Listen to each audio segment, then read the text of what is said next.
बिस्मिल्लाहिर्रहमानिर्रहीम। अस्सलाम वालेकुम तमाम दोस्तों, उम्मीद है आफियत से होंगे। आप देख रहे हैं हमारा यूट्यूब चैनल निगाह टीवी 640। अगर आप हमारे चैनल पे न्यू है तो हमारे चैनल को सब्सक्राइब कर दें और साथ ही बेल आइकन ऑल को प्रेस कर दें ताकि मज़ीद न्यू आने वाली वीडियो का नोटिफिकेशन मिल सके। चलते हैं आज के मौजू की तरफ।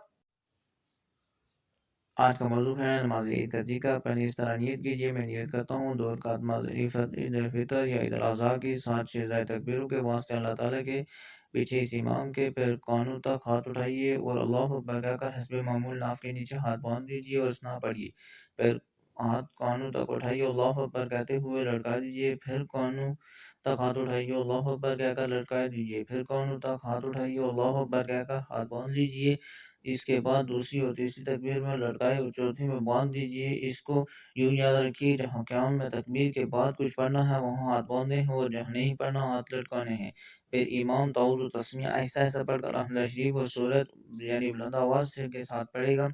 फिर रुकू करे। दूसरी रकात में पहले अहमद शरीफ और सूरह जहर के साथ पढ़े। फिर 3 बार कान तक हाथ उठाए अल्लाह अकबर कहते हुए हाथ न बांधिए और चौथी बार बगैर हाथ उठाए अल्लाह अकबर कहते हुए रुकू में जाएं और कायदे के मुताबिक नमाज मुकम्मल कीजिए। हाथ दो तकबीरों के दरमियान 3 बार सुबहान अल्लाह कहने की मिकदार चुप खड़े रहना है। नमाज ईद किस पर वाजिब है?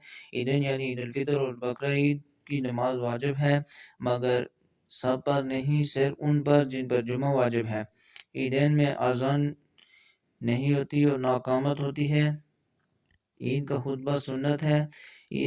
ईदैन की अदायगी वही शर्त है जो नमाज जुमा की, सिर्फ इतना फ़र्क है कि जुमा में खुतबा शर्त है और ईदैन में सुन्नत है, जबकि जुमा को खुतबा कबल अज़ नमाज है और ईदैन का बाद अज़ नमाज।